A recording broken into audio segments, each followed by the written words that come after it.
그러면 국민의힘부터 하겠습니다. 여당부터. 국민의힘 무슨 불입니까? 한번 알아맞혀보세요. 무슨 불일까요? 빨간 불이요. 빨간 불이다? 네. 아, 빨간 불로. 네. 네. 전 뭐 다 맞춥니다. 네. 대본이 있기 때문에. 자, 국민의힘 왜 빨간 불입니까? 좋은 일이 없잖아요. 아, 왜 계속. 맨날 이렇게 좋은 일이 없습니까? 이게 민화적 세계에 빠진 거 아닙니까? 국민의힘도?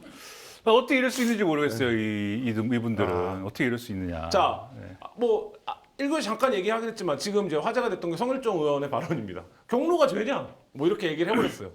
이 발언 어떻게 보십니까?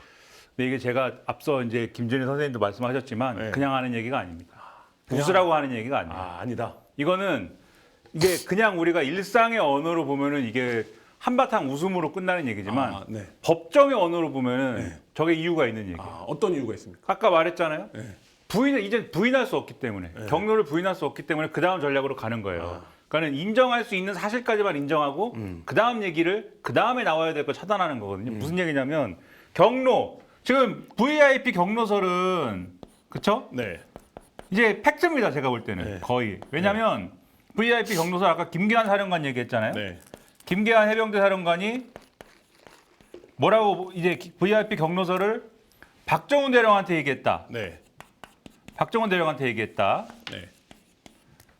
요걸 듣고 내가 아니 VIP가 경로해가지고 우리 이제 해병대원 이 사망 순직한 거에 대한 사건에 대한 이 조사 결과나 사건 처리에 대해서 지금까지 하려고 했던 거를 뒤집거나 이러면은 안 되는 거 아닙니까? 네. 라고 내가 했다라는 얘기를 여기저기 이제 했죠. 지금까지 해왔는데 네. 그게 이제 항명 혐의가 됐죠. 지금까지는 근데 그 이전 단계까지는 요 얘기밖에 없어요. 사실 김계한 사령관이 박정훈 대령한테 얘기했다. 네. 요 얘기밖에 없었는데 공수처 수사를 통해서 뭐가 드러났냐면은 한 명이 더 있다. 그죠? 네.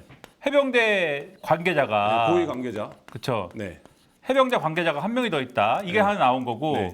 그럼 이제 이분이 그 말을 한 거는 그러면 VIP 경로설에 대해서 얘기를 한 거는 이제 거의 이제 사실관계가 이 정도면은 어느 정도 확인됐다. 네. 이 정도면 기사 쓰죠, 그죠? 기사 쓰죠. 두 명한테 확인됐잖아요. 복수면 쓰죠. 네. 네. 거기다가 물론 더해서 기사를 쓰기 위해서는 그 말을 들은 상황에 대한 어떤 구성이 돼야 되겠지만 그 그렇죠. 구성이 된다고 하면 쓸 수 있는 상태죠. 이 사람이 얘기했잖아요, 네, 그죠? 네. 아침 회의에 얘기하고, 네, 그러니까요. 점심 먹으면서도 얘기하고. 네, 네. 그 다음에 또 결정적으로 아까 포렌식 했더니 이 사람인지 다른 사람인지 모르겠는데 네. 다른 사람한테 얘기하는 거 또 누군가한테 얘기하는 거에 VIP 경로설 본인이 직접 얘기하는 거에 이 녹취가 나왔다. 네. 이거 아닙니까 지금? 네. 녹음되어 있었다. 네, 그러면 김계환이라는 사람이 VIP 경로설을 말한 거는 이제는 사실인 거예요. 네. 그렇죠? 요건 그렇죠. 사실이죠. 근데 이분은 계속 나는 말 안 했다라고 주장하고 있는데 그렇죠. 대질도 거부하고. 근데 이거는 뭐 제가 볼 때는 한 번 더 불려가면 이제 실토한다. 네. 근데 문제는 그러면 김계환이 주장한 VIP 경로설에 대해서 지금은 그러면 요 단계는 김계환이 VIP 경로설을 말했느냐에 대한 문제인 거고 네. 말을 했다고 하면은 그러면 VIP 경로설이라는 것 자체를 주장한 거는 여기서는 김계환 혼자 아닙니까? 네. 그렇죠?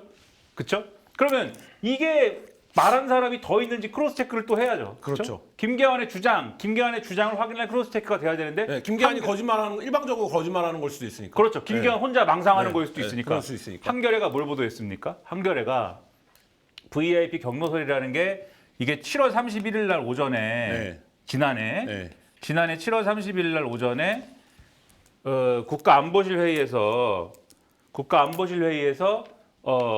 이 회의를 하다가 전화가 자꾸 회의를 하다가 그 회의 자리에서 이제 경로를 했다는 거지 않습니까? 그렇죠. 그 회의 자리에 참석했던 인사가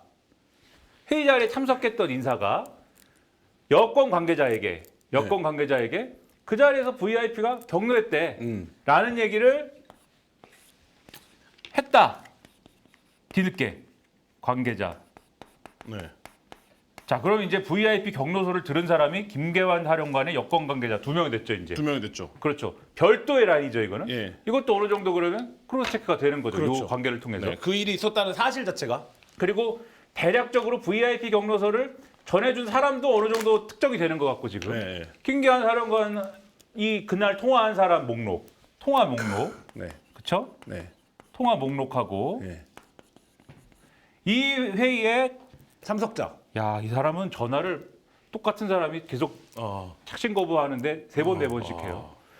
자, 통화를 본인이 이 사람이 그냥 이날 누구랑 통화를 했느냐. 왜냐하면 이날 전화를 받고 이 얘기를 했으니까. 네. 그다음에 VIP 경로서를 얘기한 그 회의에 누가 참석했느냐. 그쵸. 왜냐하면 참석한 사람이 전해줬을 테니까. 회의 참석자. 네. 그렇죠. 이 두 가지의 이제 교집합을 보면 대략적으로 누가 전해줬는지도 나온다. 나오고 네. 그 당시에 국방비서관이 교집합이 또 있어요. 네. 그리고 꼭 이 교집합이 아니더라도 지금 나온 게 뭐냐면 이종섭 국방부 장관 있지 않습니까? 네. 전 국방부 장관. 그렇죠. 이종섭 전 국방부 장관하고 윤석열 대통령하고 통화했다는 거잖아요. 네. 그렇죠? 이게 SBS 보도를 통해서 이제 확인이 됐죠. 네. 우리는 통화했을 거라고 생각을 하는데 네.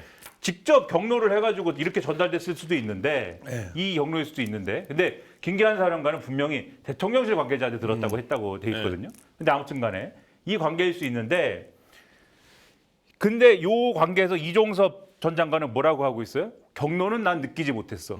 경로라는 걸 느끼지 못했어. 경로라는 건 주관적인 거 아니야? 기준에 따라서 다르겠지. 느낌적 느낌인 거 아니야? 그렇죠. 이런 거죠. 네. 그리고 이렇게 입장을 냈습니다. 그리고 요 뒤이어서 경로를 했다 하더라도 경로를 해서 부당한 지시를 했다 하더라도 나는 피해자야. 나는 부당한 걸 시킨 대로 한 것에 불과하지 않을까? 나는 압박을 받은 피해자라고. 이렇게 넘어갔어요. 그러니까 이 사람 좀 이상해 스탠스가 지금.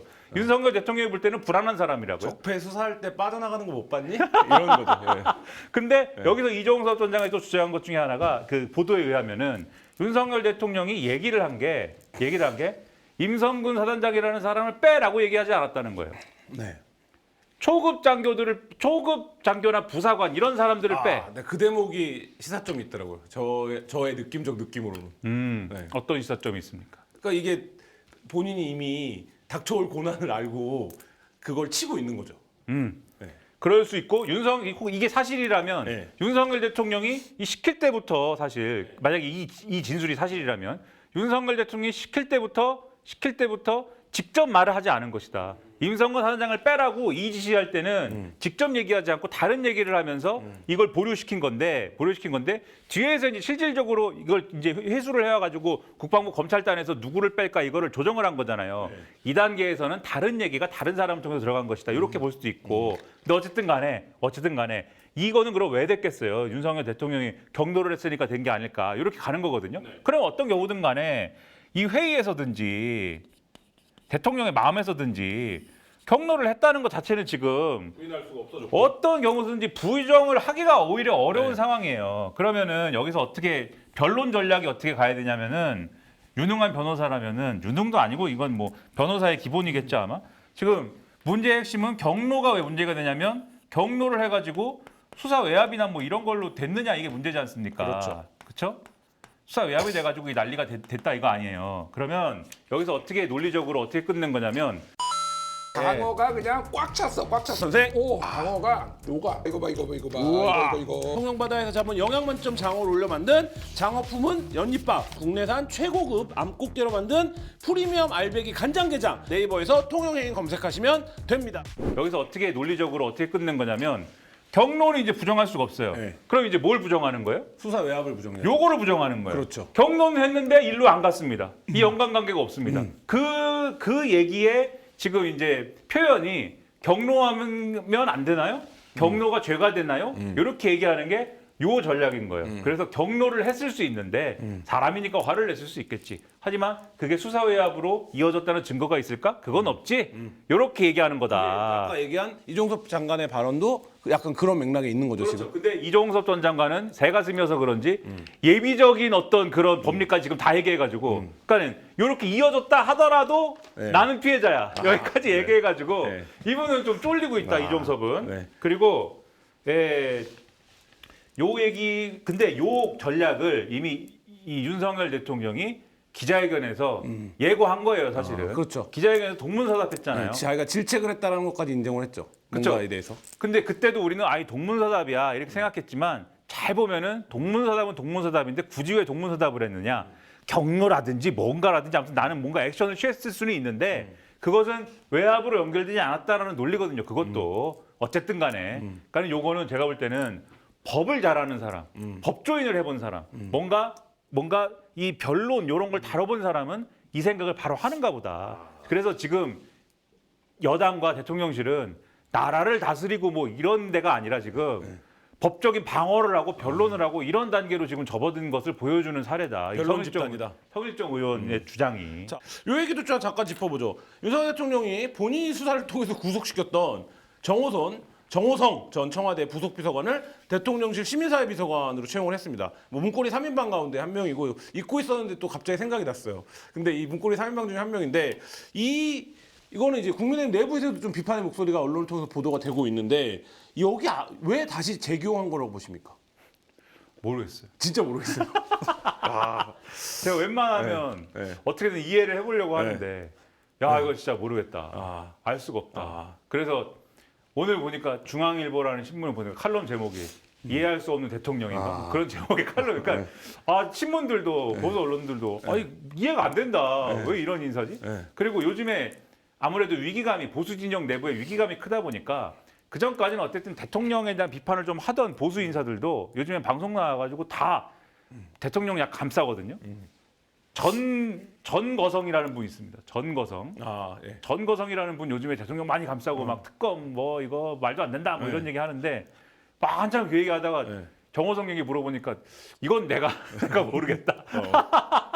아니, 설명이 안 된다. 이런 거잖아요. 예를 들면 보수병을 박심을 잡자 이른바 그래서 결심이 필요해. 그러면 그 대구에서 출마했던 그 변호사 유영하 변호사 뭐 이런 사람을 청와대 용산에 불렀다. 이런 거는 어느 정도 선에서 괴는 이해할 수 있는데 갑자기 모두가 잊고 있던 그리고 이때 적폐 핵심이자 핵심 오브 핵심이라고 불렸던 문고리 3인방 중에 한 명을 다시 그리고 뭐 자리도 사실 대단한 자리 아니에요. 용산에서 보면 굳이 잡음이 날 수밖에 없는 인사인데 왜 이렇게 하는 건지 저도 처음에 이걸 보고 김민하 쌤과 똑같이 왜 이러는 건지 도대체 이게 뭔가 이성과 합리의 영역에서 판단하지 할 수 없는 뭐 마법사의 힘인가 뭐 이런 생각밖에 안 들더라고요. 이거 진짜. 궁정 마법사들이.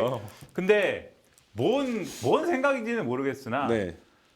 검사를 하지 않았다면 네. 검사 이력을 갖고 있지 않았다면 감히 생각해내기 어려운 인사이다. 저거는 근데 검사를 했기 때문에 가능한 어떤 생각이에요. 의미에서 그럽니까? 자기가 수사를 해봤잖아요. 그리고 그 수사 대상자잖아요. 네. 수사를 해본 거 아닙니까? 내가 만난 최고의 피의자 뭐 이런 겁니까? 수사를 해봤기 때문에 나는 이 녀석의 밑바닥까지 본 거죠. 진면목을 본 겁니까? 그렇죠. 네. 본바탕을 본 거죠. 네. 아주 수사를 아주 그냥 완전히 그냥 전자레인지에 놓고 완전히 돌려버렸기 때문에. 느와르 영화네. 경찰이랑 범죄자랑 친구 되는. 근데 네. 그런 사례가 네. 굉장히 많잖아요. 막 그 옛날에 무슨 옛날에 막 스폰서 검사니 하던 네. 얘기 쭉 나올 때 있잖아요. 그때 네. 보면 황당한 사건이 많은데 검사랑 피의자랑 막 그 눈이 맞고 막 연애를 하고 막 이런 일부터 시작해가지고 온갖 일이 다 일어나잖아요. 그런 걸 보면은, 그러니까 제가 볼 때는 저만의 생각, 검사가 그러니까 사람이 다 사람과 사람 사이지 않습니까? 그러니까 사람과 사이 수사를 해보면서 이게 뭔가 그 사람을 다 알았다고 생각하는 그런 게 있는 것 같아요. 내가 얘를 알았다. 그런 맥락을 동원해야 겨우 그래도 그렇죠. 이해가 가능하다. 그래서 내가 정호성이를 수사를 해보니까 네. 아주 본바탕까지 내가 그때 아주 봤는데 아주 사람이 얘가 국정농단에 죄를 져서 그렇지 그 죄만 딱 빼놓고 보면은 아주 괜찮아. 그 거기 기사에 보면은 뭐 충성심이 높다 뭐 이런 얘기가 충성심이 높은 거를 함구로 유명하잖아요. 함구. 충성심이 높은 거를 높게 샀고 그리고 사실 그리고 얼마나 일을 열심히 했습니까? 최통령이 뭐라고 하는데 무슨 얘기인지도 모르겠고 두서없이 밤낮없이 전화하니까 어떻게 했습니까? 전화를 딱 또 그 시대에 요즘은 다 녹음하지만 그때는 안 그랬을 텐데 그 앞서갔잖아요 녹음을 다 녹음했잖아요 전화를. 그렇죠. 그거 다 털렸잖아요. 그래서 그냥 열심히 노력한 사람 아닙니까? 그러니까 그런 걸 수사하면서 보고 진정으로 이제 충성파다. 그러니까 세상을 인식하는 틀이 수사다. 제가 볼 때는 사람도 수사로 아는 거고 인간관계도 수사로 아는 거고 그런 거 아니면 이게 설득력 있네요. 그런 생각을 하면서 역시 이제 박영수 특검의 수세자 스타일이다. 또 박영수 전 특검도 그런 스타일이잖아요. 자꾸 길 가다가 만나면 자꾸 가다가 만나면 자꾸 자기 편 되고 이런 스타일이잖아요. 기자들과 김치찌개 먹은 건 어떻게 보십니까? 별다른 얘기는 안 나왔다는데. 기자들하고 김치찌개 먹은 거는 그런 거는 정권 초에 해야죠. 왜냐하면 정권 초에해서 네. 프레스 프렌들리하게 가겠다라는 걸 보여주는 이벤트로 그런 걸 한번 딱 하고 네. 그다음에 이제 언론과의 관계를 잘 풀어가면서 중간중간 하고 이러면 말이 되는데 언론하고 전쟁을 했지 않습니까? 네. MBC하고 그러면. 네. 그리고 바이든 난리면 하고 뭐 난리가 나고 그리고 더군다나 지금 별로 분위기 안 좋잖아요. 최상병 특검 이런 것 때문에 야당은 장애 집회 한다고 그러고 지금 연금을 갖다가 한 해 만에 하면서 뭐 그러고 있고 난리가 났는데 저거를 저렇게 하는 게 정무적인 타이밍이 맞냐 에 대한 이런 의문이 들고 굳이 스킨십 하는 자리가 필요했으면은 그러면 저렇게 막 야외에서 막 저렇게 무슨 파티하듯이 하지 말고 좀 그 건물 안에서 그러면 좀 조촐하게 그렇게 하시든지 어쨌든 정무적으로나 비공개로 하든지 정무적으로나 정치적으로나 별로 지금 좋은 타이밍 아니에요. 제일- 효과를 발휘하기 어려운 타이밍이다. 제일 열받는 건 뭔지 아십니까? 뭡니까? 해외 연수를 더 많이 보내준다고 그랬어요. 아. 해외 연수 가고 싶습니까? 해외 연수. 그냥 그렇습니다. 네? 해외 연수 한번 가고 싶어요? 그냥 그렇습니다. 해외 연수 더 많이 보내주게 조치하라고 뭐 이런 얘기를 막 했죠. 하셨는데 그 해외 연수를 대통령이 보내라고 그러면 해외 연수는 누가 보내주는 거예요? 뭐 여러 기관들이 동원될 수 있겠죠. 네. 언론진흥재단이잖아요. 네, 그렇죠. 언론진흥재단. 제가 그 얘기를 들으면서 생각난 일화가 KBS의 법무 기자라고 있습니다. 아, 법무 기자라는 분이 네. 같이 방송을 하셨던. 사사건건이라는 네. 사사건건 그렇게 트집 잡는 무슨 프로그램을 진행하고 있었어요. 민화적 세계관의 프로그램입니다. 네. 근데 아무튼간에 뭘 하다가 거기서 윤석열 대통령이 일장기에만 무슨 절을 예. 했다. 그 얘기를 하고 그게 아닌 걸로 돼서 정정을 했어요. 정정했죠. 후에 멘트로. 예. 근데 그분이 언론진흥재단에서 그 지원하는 연수를 가기로 돼 있었거든요. 그 이후에 취소됐어요. 네. 취소됐어요 이게. 그렇죠. 그런 이유로 취소되는 게 맞습니까? 연수를 통해서 기자들을 길들이려고 한다. 그렇죠. 그리고 최근에 김정숙 여사 무슨 뭐 타지마할 얘기 이런 네. 걸로 막 한참 난리였잖아요. 그 얘기가 나오기 시작한 게 중앙일보의 남정호 논설위원인가 하는 분이 있습니다. 네네. 그분이 이제 칼럼을 쓰고 거기에 지난 정권 때 청와대가 거기에 대해서 조치를 하고 그래서 싸움이 붙으면서 그 얘기가 막 커진 거거든요. 그래서 이분이 막 책도 쓰고 막 이랬어요. 무슨 뭐 김정숙 네. 버킷리스트의 진실인가? 그래서 그걸로 지난 대선 때 국민의힘이 재미를 좀 봤겠죠 아마. 네. 그분이 그러면 국민의힘 시선에서는 상당히 뭐 공신이겠죠. 중앙일보 논설위원 네. 출신이에요. 네. 지금 뭐 하는지 아십니까? 뭐 합니까? 언론진흥재단의 본부장합니다. 아, 그러니까 언론진흥재단이 무슨 전리품이고 거기서 해주는 무슨 이 해외 연수가 말 잘 들으면은 시켜주고 기자들 보내주는 것처럼 자기도 됐다. 눈에 까시면은 자르고 뭐 그런 수단입니까? 이런 의문을 갖게 하는 인식이 거기서 막 드러나잖아요. 일본 얘기 나와서 잠깐 해보죠. 지금 한중일 정상회담 중인데 이 정상회담은 어쨌든 뭐 의미가 그 자체로 중국하고도 안 만나다 만나고 일본 정상도 또 만나고 국민의힘에 도움이 됩니까? 별 도움 안 될 것 같은데요. 도움이 안 왜냐하면 된다? 일단 오늘 한중일 정상회의를 했지 않습니까? 네. 만나서 뭔가 그래도 네. 뭔가 한중일의 정상이 물론 중국에서 시진핑이 온 건 아니지만 네. 정상이 뭐 그 짝은 또 그게 정상이라고 하니까 네. 총리가 와가지고 한다는 게 뭐 그렇다고 하니까 아무튼 뭐 와가지고 뭔가 합의된 어떤 큰 뭔가의 얘기를 했다. 이러면 그래도 그림이 좋은 그림 나와서 그래도 윤석열 대통령이 외교에서는 좀 뭘 푸나 봐. 이렇게 평가했을 텐데 오늘 보니까는 각자 할 얘기 했다는 거거든요. 어떻게 합의문 내지는 발표문에 네. 각자 포인트를 둔 얘기가 다 달라요. 윤석열 정권은 예를 들면 이제 뭐 비핵화 그런 얘기 같고 그다음에 일본은 기시다 총리는 이 납치 문제 해결인 것 같고 중국은 영내 안정 뭐 맨날 하는 얘기 있잖아요. 요건 것 같고 그러니까 뭐 합의되는 의제가 없어요. 그런 걸 볼 때 만난 거 자체의 의미가 있다. 이 정도 수준에서 끝난 거여서 요거 자체는 제가 볼 때는 큰 의미를 윤석열 정부의 외교는 왜 어렵고. 맨날 이렇게 만난 것 자체에 의미가 있다고 끝납니까? 네, 그게 다니까. 네. 그리고 요거에 앞서서 어제는 각자 만났잖아요. 네. 한중, 한일 만났잖아요. 따로 만났죠. 예. 여기서 재밌는 거는 한중이 만난 것도 사실 뭐 오늘 신문에 보면 외교안보 2+2를 하기로 했다 뭐 여러 가지 얘기가 나오는데 이게 미국이 외교안보를 핑계로 해서 중국을 경제적으로 때리기 때문에 중국 입장에서는 우리도 그런 외교안보를 내세우지만 사실은 경제적으로 한국이나 일본하고 좀 푸는 제스처를 좀 취하면서 반격할 거야. 이런 맥락이기 때문에 외교안보적인 현안은 실제로 한국, 일본이랑 풀 의지는 없어 보여요. 그게 대표적으로 북한이랑 대만 문제잖아요. 네. 북한이랑 대만이 지금 중국이랑 한일이 부딪히는 의제잖아요. 근데 잘 보면은 윤석열 대통령하고 리창 총리하고 둘이 했다는 얘기 중에 윤석열 대통령은 뭐 북한의 뭐 비핵화나 이런 얘기를 뭐 막 했다고 그러는데 리찬 총리 대답 안 했다고 그러고 어제 상황에서 그리고 그쪽은 또 하나의 중국 원칙에 대해서 얘기를 했다고 그래서 중국 발표문에는 하나의 중국 원칙에 윤석열 대통령이 동의했다고 나오는데 우리 이 한국 발표문에는 그게 없고 그러니까 이건 서로 동의나 합의가 안 된 거거든요. 서로 얘기를 들은 거죠. 그렇죠.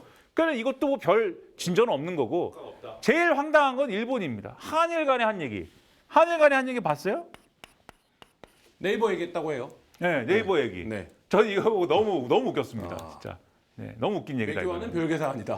네, 외교와는 별개 사안이다 그랬는데 실제 그런 대화를 나눴으면 뭐 외교와는 별개 사안일 수도 있는데 뭐라고 얘기했냐면 윤석열 대통령이 뭐라고 그랬습니까? 이렇게 얘기한 거예요.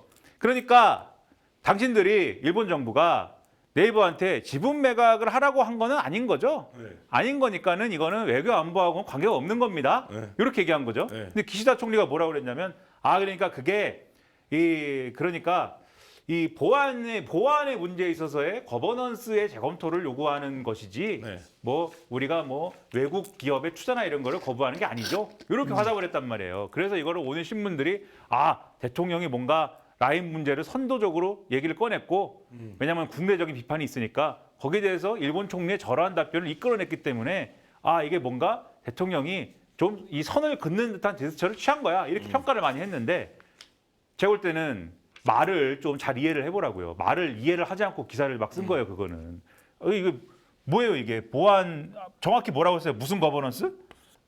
보안 유출 사건에 대한 보안 거버넌스 보안 거버넌스를 재검토해 보라. 네, 재검토라고 그랬잖아요. 네. 그렇죠?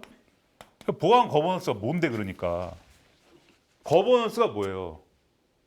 뭡니까? 몰라요 저도. 근데 뭐를 같이 하는 거잖아요. 그렇죠. 뭔가를 여럿이 같이 하는 거잖아요. 해나가는 과정 뭐 이런 거죠. 네. 네. 그러니까 라인 야후라는 그 지금의 라인을 운영하는 업체를 네이버하고 소프트뱅크가 뭐 운영권이 어디 있고 등등 얘기가 있지만 어쨌든 간에 공동으로 있는데. 경영하고 있는 거지 네. 않습니까? 근데 그 상황을 일본 정부는 그 상황을 해소하라는 거잖아요. 네, 그게 그거를- 지분 매각으로 나오는 거지 않습니까? 재검토해야 그걸 하는 수단이 지분 매각을 하는 것밖에 없으니까. 그렇죠. 네. 그게 뭐가 달라요 얘기가 이게. 네. 그렇다는 얘기잖아요 이게. 그렇죠. 우리가 내린 행정지도가 그게 아니라 그 보안 거버넌스를 재검토해 달라는 거예요. 라는 이게- 얘기를 한 거죠. 쉽게 비유하면 어떤 얘기냐면 윤석열 대통령이 이렇게 얘기한 거예요. 너 나 때린 거 아니지? 네. 지금 주먹이 이렇게 온 것 같지만은 사실은 때린 건 아니지? 뭐 춤추다가 그렇게 된 거지? 이렇게 얘기했는데 기시다 총리가 그게 내 주먹이 네 볼에 시속 한 0.5m 정도로 이 닿은 것뿐이야. 네. 상당히 나의 관절이 움직여. 나의 손이 너의 볼에 잠깐 마주했을 뿐이야. 그리고 이렇게 네 얘기한 볼이 상당한 타격을 입었을 뿐이야. 아. 이렇게 이제 답을 한 거거든요. 그러니까 뭐 달라진 건 없고 실제로 일본 정부는 계속 자기네들끼리도 그렇고 계속 재확인을 계속 하고 있어요. 지분 매각도 포함한 검토를 하는 것이다. 근데 뭘 거기서 우리 대통령은 거기서 뭘 지분 매각 안 하는 거죠? 그러니까 외교안 문제 아닙니다. 뭘 혼자 그걸 정리하고 있습니까? 이거 엄청 웃긴 얘기예요 이게.